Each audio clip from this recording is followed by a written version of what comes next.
الحمد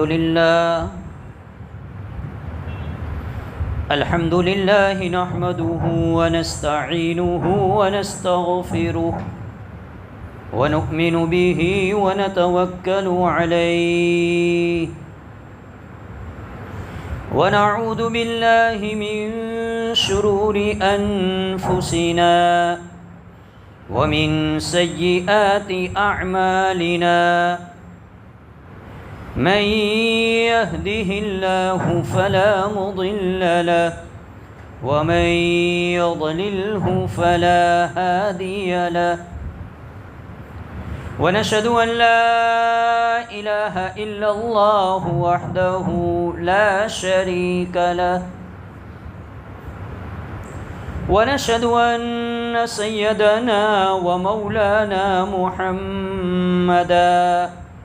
محمدا عبده ورسوله أرسله الله تعالى إلى كافة الناس بشيرا ونذيرا وداعيا إلى الله بإذنه وسراجا منيرا أما بعد فأعوذ بالله من الشيطان الرجيم بسم الله الرحمن الرحيم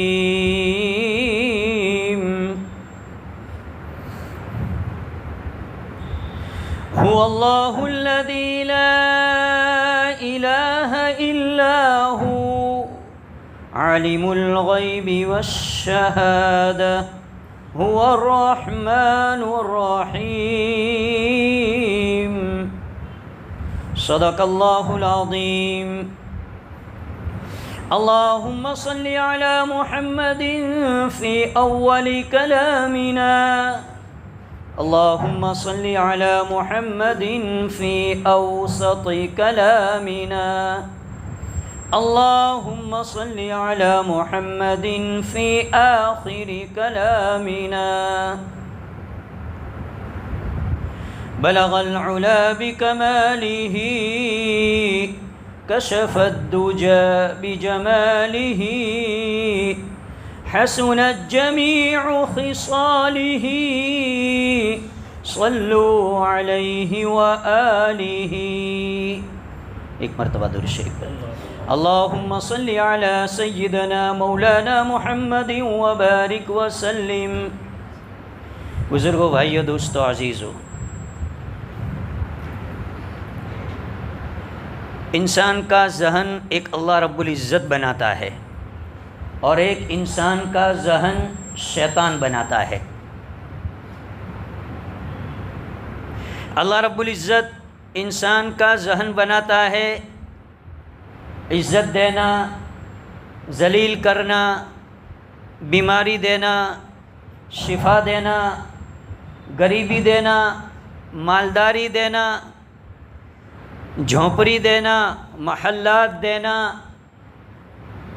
یہ ساری کی ساری چیزیں اللہ کہہ رہا ہے کہ میں کر رہا ہوں،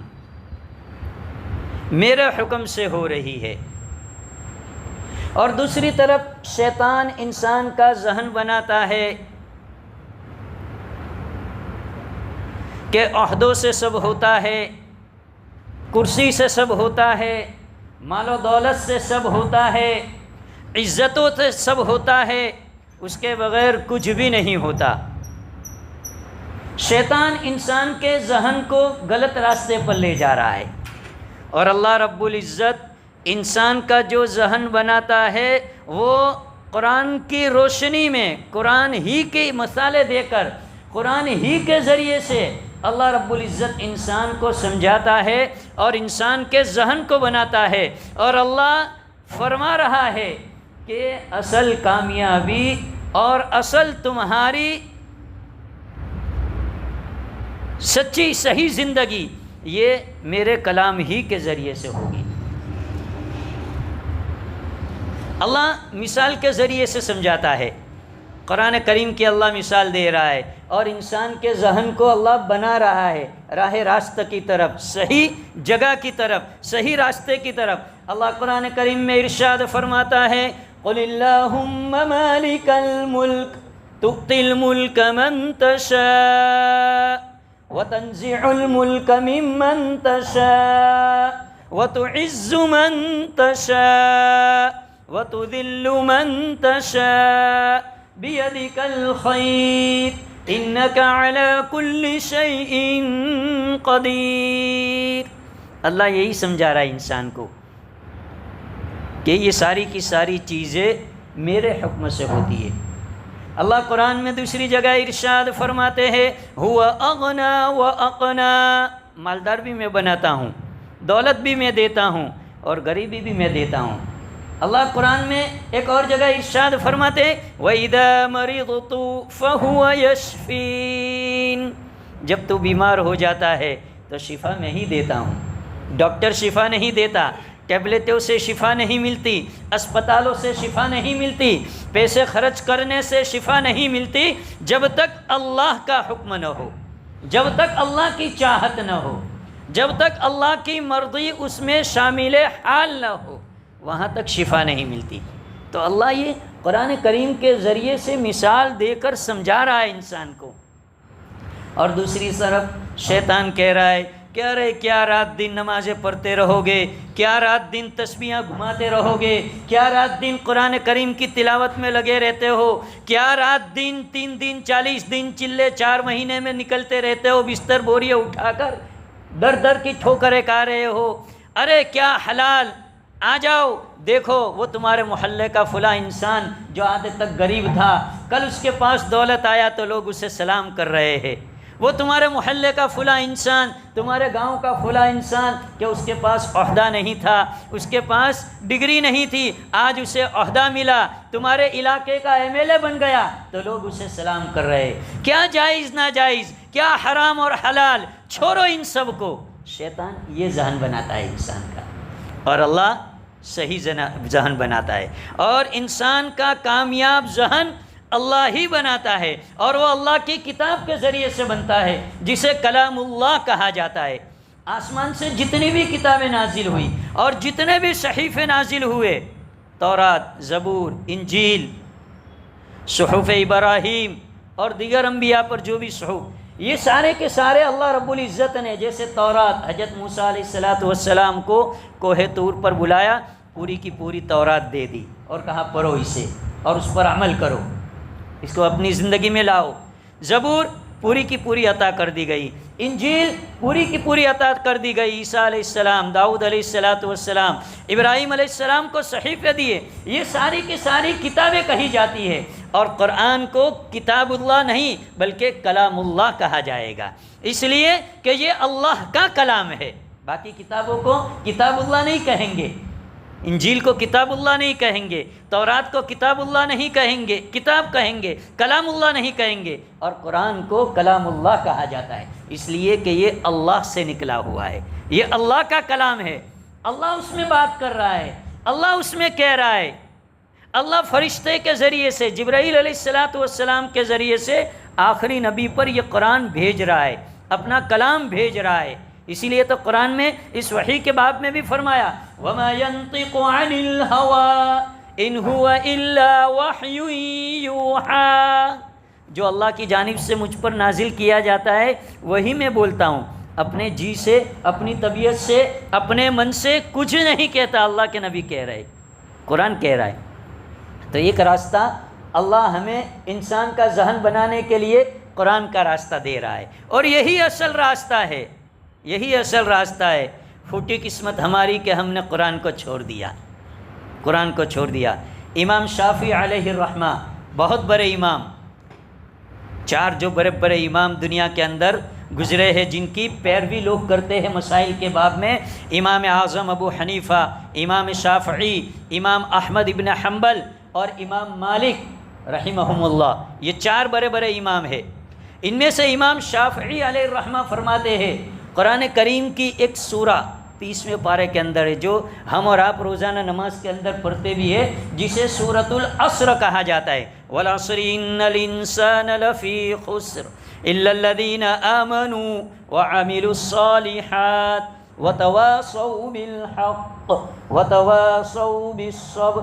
یہ دو لکیر کی دو لیٹی ہے، یہ چھوٹی سی صورت ہے جسے ہم پڑھتے ہیں روزانہ۔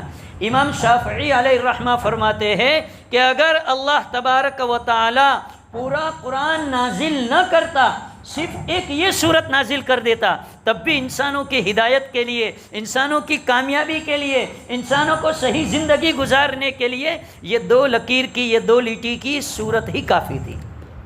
اللہ کا کلام ایسا ہے، چھوٹے چھوٹے جملوں میں، چھوٹی چھوٹی اس کی آیتوں میں اللہ نے وہ تاثیر رکھی ہے، اور اللہ نے وہ پیغام رکھا ہے کہ انسان بڑی بڑی ڈکشنریوں سے بھی وہ کام نہیں کر سکتا۔ ایسا کلام اللہ، ایسا قرآن اللہ نے ہمیں عطا فرمایا ہے۔ وہ اللہ ہمیں قرآن کے ذریعے سے مثال دے کر ہمیں سمجھاتا ہے۔ قرآن کریم کے اندر سب سے پہلی سورہ جہاں قرآن ہم شروع کرتے ہیں، جسے روزانہ نماز کے اندر ہم پڑھتے ہیں، جسے سورۃ الفاتحہ کہا جاتا ہے۔ اس سورۃ الفاتحہ کے اندر ایک آیت آتی ہے، تیسری آیت، کون سی؟ مالک یوم الدین۔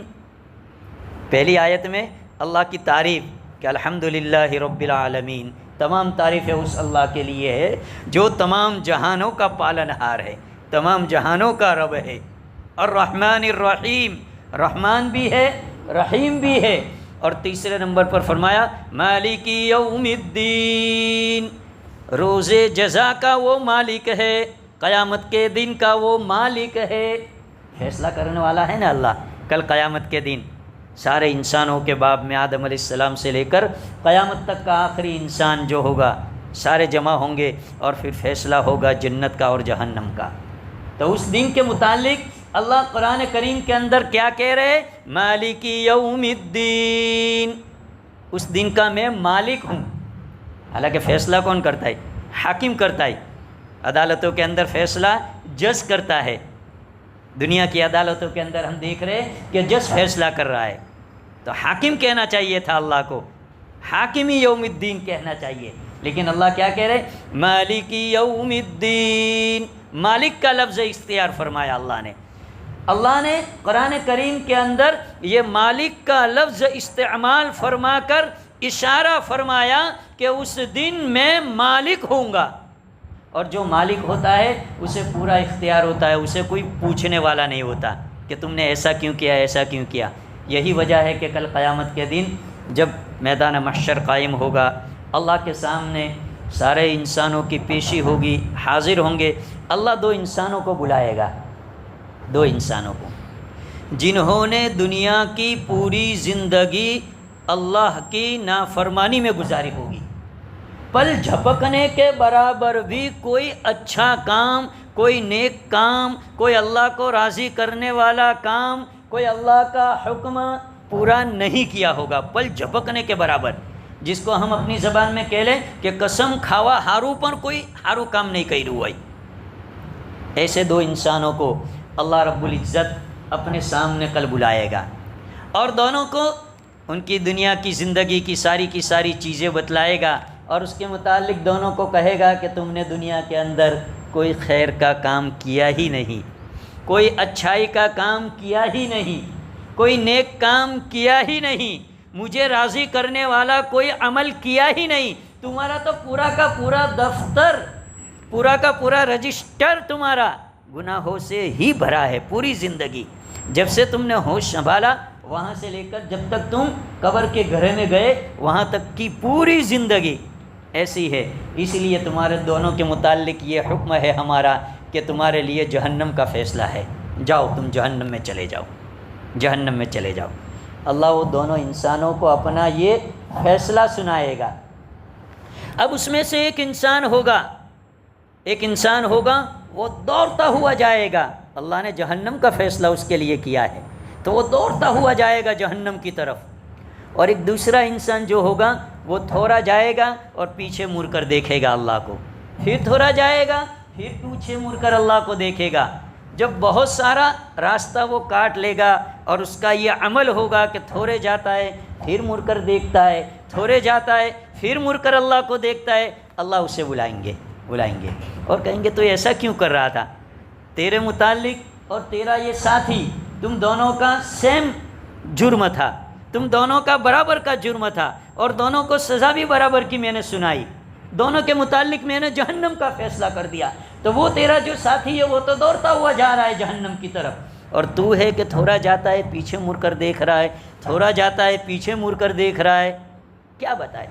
تو وہ بندہ کہے گا کہ باری تعالیٰ یقیناً میں نے دنیا کے اندر کوئی بھی نیک عمل نہیں کیا، پوری زندگی میں نے نافرمانی میں گزاری، لیکن دنیا کے اندر ایک بات میں نے سنی تھی کہ اللہ کی رحمت بہت وسیع ہے، اللہ کی رحمت بہت وسیع ہے، تو میں مر کر اس لیے دیکھ رہا ہوں کہ کیا دنیا کے اندر جو میں نے سنا تھا کہ اللہ کی رحمت بہت وسیع ہے، تو کیا یہاں اللہ کی رحمت کا کوئی چھینٹا مجھے نصیب ہوتا ہے؟ اس لیے میں مر کر دیکھ رہا ہوں۔ اللہ اس بندے کو کہیں گے اچھا تجھے میری رحمت کے متعلق یہ گمان ہے، تو میری رحمت کے بارے میں ایسا سوچ رہا ہے، جا تیرے گناہ کو میں نے معاف کر دیا اور تیرے لیے جنت کا فیصلہ کر دیا، جنت میں تو چلا جا۔ مالک یوم الدین، یہ اللہ مالک ہوگا اس دن کا۔ اب اللہ کو کوئی کہہ نہیں سکے گا، کوئی انسان یوں نہیں کہے گا اس نے تو پوری زندگی یا اللہ اس نے اس طرح گناہوں میں گزاری، ہم نماز پڑھ رہے تھے، عبادتیں کر رہے تھے، تیری رضامندی والے کام کر رہے تھے، اور تو ہمارا حساب لے رہا ہے، ہمارا رجسٹر کھولا ہوا ہے، ہماری سب چیکنگ ہو رہی ہے، اور یہ بندہ جس نے پوری زندگی کوئی گناہ نیک کام کیا ہی نہیں اور اس کو تو جنت میں بھیج رہا ہے۔ اللہ کو کوئی ایسا سوال نہیں کرے گا، کوئی نہیں پوچھے گا، کیوں؟ مالک یوم الدین، مالک ہے اللہ، اسے کوئی پوچھنے والا نہیں ہے۔ اب اللہ اس دوسرے انسان کو بلائے گا جو دوڑتا ہوا جا رہا تھا جہنم کی طرف، جرم میں وہ بھی یہی برابر تھا، اسے بلائے گا ادھر آ تو ادھر آ، تجھے معلوم ہے کہ جہنم میں تو جا رہا تھا؟ تو کہ یا اللہ معلوم ہے، باری تعالیٰ معلوم ہے مجھے۔ تو کہ جہنم میں کیا ہے تجھے معلوم ہے؟ تو کہ یقیناً کہ وہاں تکلیف ہی تکلیف ہے، عذاب ہی عذاب ہے، پریشانیاں ہی پریشانیاں ہے، راحت نام کی کوئی چیز ہی نہیں ہے جہنم میں۔ تو پھر تو دوڑتا ہوا جا رہا تھا؟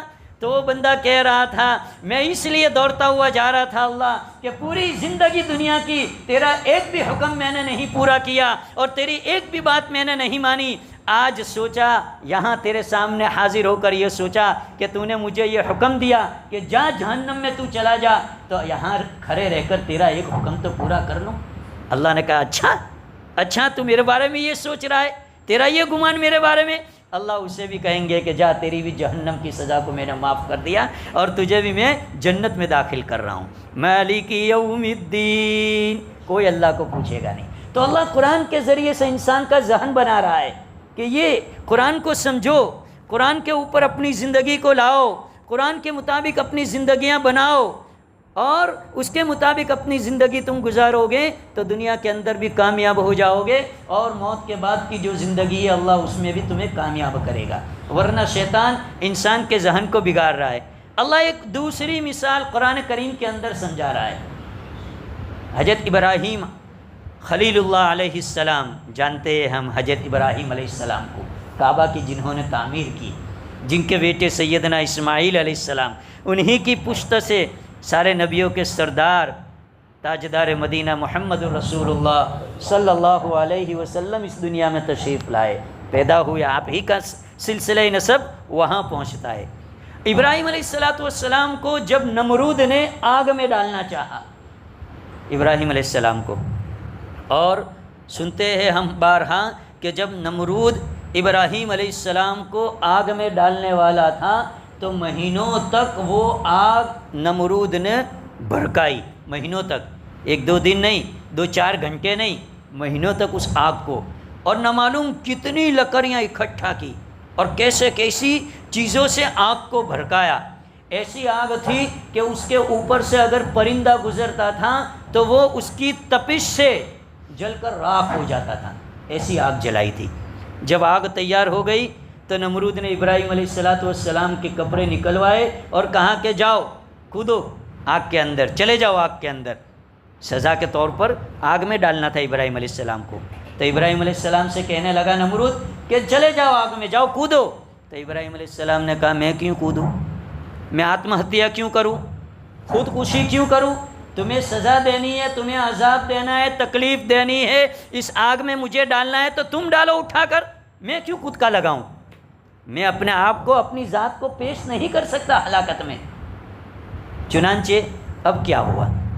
تو اب وہاں پر شیطان آیا اور شیطان نے انسان کے ذہن کو بگاڑا، نمرود کے پاس آیا اور ترکیب بتلائی۔ شیطان نے کیا ترکیب بتلائی کہ بھائی من جمیق گلیل بناؤ، گلیل سے جیسے ہم شکار کرتے اس کے اندر پتھر وغیرہ یا گوٹی وغیرہ رکھ کر جو پکشیوں وغیرہ کا شکار کرتے، آج کے زمانے میں اگر اسے کہا جائے تو اب وہ توپیں کام کر رہی ہے کہ اس کے اندر اسپرنگ لگا دی جاتی ہے اور کوئی چیز اس میں ڈالی جاتی ہے، کھینچ کر چھوڑو تو کتنے دور تک جاتی ہے۔ تو شیطان نے نمرود کو مشورہ دیا کہ من جمیق بناؤ، گلیل بناؤ اور اس میں ابراہیم علیہ السلام کو ڈال کر پھینکو، کھینچو اس کو تو ہوا میں اڑ کر آگ کے اندر چلے جائیں گے۔ تو شیطان نے انسان کا یہ ذہن بگاڑا، ایک ذہن اللہ بنا رہا ہے اور یہ شیطان انسان کا ذہن بگاڑ رہا ہے۔ اب جب ابراہیم علیہ السلام کو آگ میں ڈالا گیا تو جبرائیل علیہ السلام آئے، جبرائیل علیہ السلام اور پانی کے فرشتے بھی ساتھ میں آئے، اور جبرائیل علیہ السلام نے آ کر کہا کہ کوئی ضرورت، حل لک حاجہ، آگ میں جا رہے، آگ میں جل جاؤ گے، تکلیف ہوگی، کوئی ضرورت، کوئی مدد؟ تو ابراہیم علیہ السلام جبرائیل سے کہنے لگے نعم، ضرورت ہے مدد کی، لیکن تم سے نہیں۔ تو کہ کس سے؟ تو کہ اللہ سے مدد کی امید ہے مجھے اور اس سے ضرورت ہے۔ تو جبرائیل علیہ السلام کہنے لگے تو پھر دعا کرو اللہ سے کہو، تو کہ وہ دیکھ رہا ہے، وہ مجھے دیکھ رہا ہے، کہنے کی ضرورت نہیں ہے۔ اگر اسے مجھے جلانا مقصود ہے اور میں اللہ کو کہوں کہ مجھے بچا تو یہ اس کی شان کے خلاف ہو جائے گا، یہ اس کے حکم کے خلاف ہو جائے گا، اس کی مرضی کی، اس کی چاہت کے خلاف ہو جائے گا، اس لیے میں کیوں کہوں اللہ کو؟ اللہ دیکھ رہا ہے مجھے، اگر مجھے بچانا مقصود ہے تو اللہ مجھے بچائے گا۔ جب یہ بات چیت ہوئی تو اللہ نے قرآن کی آیت اتاری، قرآن کی آیت نازل فرمائی اور کیا فرمایا؟ قُلْنَا يَا نَارُ كُونِي بَرْدًا وَسَلَامًا عَلَىٰ إِبْرَاهِيمَ۔ آگ کو اللہ نے حکم دیا کہ سلامتی والی اور ٹھنڈی اور سلامتی والی، بہت زیادہ ٹیمپریچر ٹھنڈی کا ہائی ہو جائے تو وہ بھی انسان کو نقصان کرتا ہے، اس لیے اللہ نے کہا آگ کو کہ تو ٹھنڈی ہو جا، لیکن اتنی ساری ٹھنڈی مت ہونا کہ میرے ابراہیم کو تکلیف ہو، اس لیے آگے اللہ نے فرمایا وَسَلَامًا، سلامتی والی ٹھنڈی ہونا تو۔ قرآن دیکھیے، کہہ رہے ہیں کہ قرآن کو آخر ہم نے سمجھا نہیں، اگر ہم قرآن کو سمجھ کر اپنی زندگیاں گزارنے والے بن جائے تو خدا پاک کی قسم ہم دنیا میں بھی کامیاب ہو جائے، اور مرنے کے بعد کی زندگی میں تو اللہ کا وعدہ ہے ہی کہ جو میرے قرآن کو سمجھ کر میرے قرآن کے حکموں کے مطابق زندگیاں گزار کر آئے گا، اللہ کا وعدہ ہے کہ ہم اسے ضرور کامیاب کریں گے۔ تو ابراہیم علیہ السلام یہ مثال اللہ قرآن کریم کے ذریعے سے سمجھا رہا ہے انسان کو، ذہن بنا رہا ہے انسان کا کہ تمہیں کہاں جانا ہے، کس راستے پر جانا ہے، تمہیں کیا کرنا ہے تمہیں۔ ایک اور مثال اللہ قرآن کریم کے اندر دے رہا ہے، موسیٰ علیٰ نبینا علیہ السلام جن کا فرعون سے واسطہ پڑا، فرعون سے، اور فرعون بڑا ظالم و جابر بادشاہ تھا۔ پہلے تو بنی اسرائیلیوں پر ظلم کیا، اس کے بعد موسیٰ علیہ السلام کی پیدائش کا وقت ہوا، اس وقت نہ معلوم کتنے ہزاروں بچوں کو اس نے قتل کر دیا، ختم کر دیا کہ کہیں یہ موسیٰ نہ ہو، لیکن اللہ جسے بچانا چاہے اسے کوئی مار نہیں سکتا۔ آخر موسیٰ علیہ السلام کو اللہ نے بچایا اور اسی کے محل میں اللہ نے پرورش کروائی، اس کی آنکھوں کے سامنے ہی پرورش کروائی۔ لیکن جب اللہ کا ایک وقت مقرر آیا اور اس نے جب اللہ کی وحدانیت کا دعوت دی موسیٰ علیہ السلام نے، تو فرعون چونکہ پہلے ہی سے اللہ کی وحدانیت کا اور ایک اللہ ہونے کا اور راہ راست کا دشمن تھا، تو دشمن ہو گیا موسیٰ علیہ السلام کا۔ اب موسیٰ علیہ السلام کو اللہ نے ایک لکڑی دی تھی، قرآن میں بھی اس کا ذکر ہے۔ اللہ قرآن میں موسیٰ علیہ السلام سے پوچھ رہا ہے کہ موسیٰ تیرے ہاتھ میں کیا ہے؟ تو قرآن کہہ رہا ہے وَمَا تِلْكَ بِيَمِينِكَ يَا مُوسَىٰ، موسیٰ تیرے ہاتھ میں کیا ہے؟ تو موسیٰ علیہ السلام کہہ رہے قال ہی عصای، لکڑی ہے یہ، میرے ہاتھ میں لاٹھی ہے. اور پھر اس کے فائدے بھی بتلا رہے موسیٰ علیہ السلام. اللہ نے نہیں پوچھا، اللہ نے تو اتنا پوچھا تھا موسیٰ علیہ السلام سے کہ تیرے ہاتھ میں کیا ہے، لیکن اب اس کے فائدے بھی بتلائے. اتوکؤ علیہا واہش بہا علی غنمی ولی فیہا مآرب اخری. یہ جو اللہ میرے ہاتھ میں لکڑی ہے نا، یہ لکڑی سے کبھی تو میں ٹیکا سہارا لگاتا ہوں، بکریاں چرانے جنگل میں جاتا ہوں تو لکڑی رکھ کر اس پر ٹیک لگا کر سوتا ہوں، ٹیک لگا کر کھڑا رہتا ہوں. پھر اسی لکڑی کے ذریعے سے درخت پر سے میں پتے گراتا ہوں اپنی بکریوں کے لیے، اپنے جانوروں کے چارے کے لیے، ان کو کھلانے کے لیے درخت سے جھاڑ سے میں پتے گرواتا ہوں. اور بھی اس کے بہت سارے فائدے یہ موسیٰ علیہ السلام نے کہا. اب یہی لکڑی جب فرعون کے جادوگروں کے سامنے اللہ نے حکم دیا تو سانپ کی شکل اختیار کر گئی، سانپ بن گئی. اب سانپ 3 لفظ اللہ نے قرآن کریم کے اندر استعمال کیے سانپ کے بارے میں. ایک لفظ اللہ نے استعمال فرمایا جان سانپ کے بارے میں، جو موسیٰ علیہ السلام کی لکڑی کو مارنے سے پیدا ہوا تھا. تو جان کہا جاتا ہے چھوٹا اور زہریلے سانپ کو، چھوٹے اور زہریلے سانپ کو جان کہا جاتا ہے. ایک دوسرا لفظ قرآن استعمال کر رہا ہے اسی سانپ کے بارے میں فَإِذَا هِيَ ثُعْبَانٌ مُبِينٌ، بڑا اژدہا بن گیا، بہت بڑا اژدہا بن گیا. لکڑی ماری موسیٰ علیہ السلام نے تو ایک سانپ اژدہا بہت بڑا بن گیا. اور تیسری جگہ اللہ قرآن میں کہہ رہا ہے اسی لکڑی مارنے سے سانپ کے بارے میں فَإِذَا هِيَ حَيَّةٌ تَسْعَىٰ، دوڑتا ہوا، لمبا دوڑتا ہوا سانپ بن گیا. تو یہ قرآن کریم کے اندر اللہ اب موسیٰ علیہ السلام کے پاس جو لکڑی تھی اور فرعون نے جب پیچھا کیا موسیٰ علیہ السلام کا، آپ کی قوم کا، تو سامنے سمندر آیا، دریائے نیل جسے کہا جاتا ہے. پیچھے فرعون اور اس کا لشکر ہے. اللہ ایمان والوں، اللہ انسانوں کا ذہن بنا رہا ہے کہ دیکھو قرآن کو تم سمجھو گے اور قرآن کو اپناؤ گے تو تمہیں سمجھ میں آئے گا صحیح راستہ کیا ہے. تو اب اللہ موسیٰ علیہ السلام سے کہہ رہا ہے کہ پانی پر لکڑی مارو. اب ہمارا انسان کا ذہن کیا کرے، کہہ رہا ہے کہ پانی پر لکڑی مارنے سے کیا ہوگا پانی پر لکڑی مارنے سے. اگر اللہ یہ کہتا کہ یہ لکڑی فرعون کے سر پر مارو تو ہو سکتا ہے کہ اس کا سر پھٹا، یا اس کی قوم کے جو لوگ ہیں اس کے سپاہی پیچھا کر رہے لکڑی سے اس کو مارو تو ان کے ہاتھ پیر ٹوٹ سکتے تھے. لیکن اللہ کہہ رہا ہے کہ موسیٰ تمہارے ہاتھ میں جو لکڑی ہے اسے سمندر کے پانی پر مارو. انسانی ذہن قبول نہیں کرتا، لیکن اللہ ذہن بنا رہا ہے انسان کا کہ قرآن کو تم سمجھو، قرآن کو تم اپنی زندگی میں لاؤ. تو جیسے ہی موسیٰ علیہ السلام نے پانی پر لاٹھی ماری تو 12 راستے بن گئے پانی کے اندر، 12 راستے، 12 دیواریں قائم ہو گئی. راستوں کے بیچ میں پانی کی دیواریں، برف نہیں بنا پانی، دیواریں آر پار دکھ رہا تھا. ادھر سے ادھر کے لوگ دکھ رہے تھے، ادھر سے ادھر کے لوگ. چونکہ موسیٰ علیہ السلام کے ساتھ 12 خاندان والے تھے، 12 قبیلے تھے، تو 12 راستوں پر سے ایک ایک قبیلہ والا عافیت سے گزر گیا. اور جب فرعون اپنے لشکر کے ساتھ پانی کے اندر گیا، بیچ راستے پر پہنچا، اللہ نے حکم دیا، پانی مل گیا. اس دن سے لے کر آج تک اور قیامت تک وہ زمین سورج کی کرنوں کو نہیں دیکھے گی. فرعون جس دن غرق ہوا، موسیٰ علیہ السلام نے لاٹھی ماری اور زمین نکلی، پانی راستہ دے دیا، پانی ہٹ گیا، زمین بن گئی. وہ زمین نے سورج کی کرن دیکھی. اس دن سے لے کر آج تک اور قیامت کا سویرا ہوگا وہاں تک اب اس زمین کو سورج کی کرن دیکھنی نصیب نہیں ہوگی. تو اللہ یہ ذہن بنا رہا ہے. اور دوسرا انسان کا ذہن شیطان بگاڑ رہا ہے. آج ہم شیطان کے بگڑے ہوئے ذہن کو اپنا کر اپنی زندگیوں کو صحیح اعمال سے بہت دور لے گئے. صحیح اعمال ہم نے چھوڑ دیا، نمازوں کو چھوڑ دیا، اللہ کے حکموں کو توڑنا شروع کر دیا، اللہ کے فرائض کو مٹانا شروع کر دیا، نبی کے طریقوں کو چھوڑنا شروع کر دیا.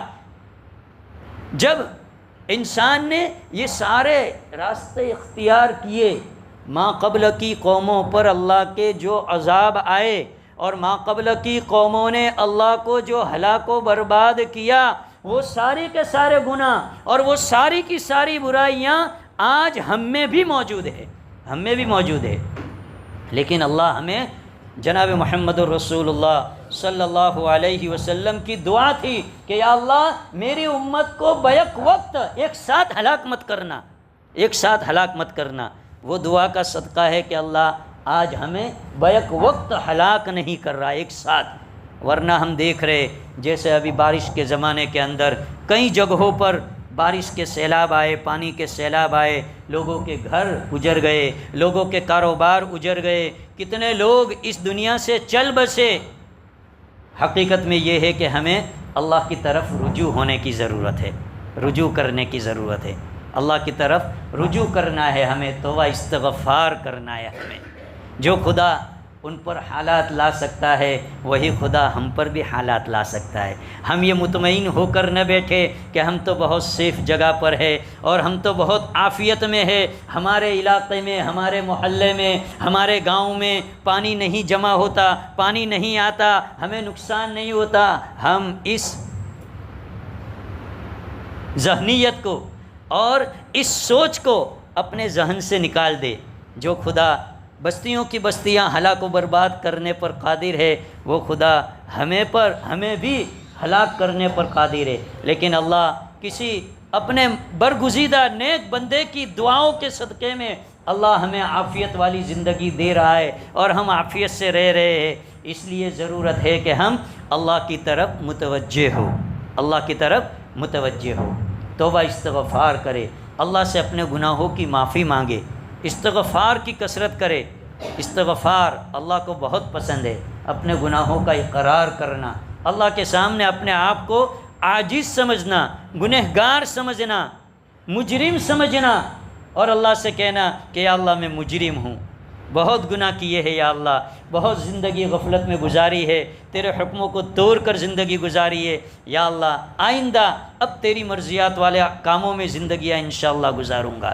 تو یہ اللہ کی طرف رجوع کرنے کی ضرورت ہے، توبہ استغفار کر۔ اللہ قرآن میں کہہ رہا ہے فَقُلْتُ اسْتَغْفِرُوا رَبَّكُمْ، اگر تم استغفار کرو گے اللہ سے استغفار کرتے رہو گے تو اللہ کہہ رہا ہے فَقُلْتُ اسْتَغْفِرُوا رَبَّكُمْ إِنَّهُ كَانَ غَفَّارًا، اللہ معاف کرنے والا ہے، اللہ بخشنے والا ہے، اور پھر اللہ انعام دے گا۔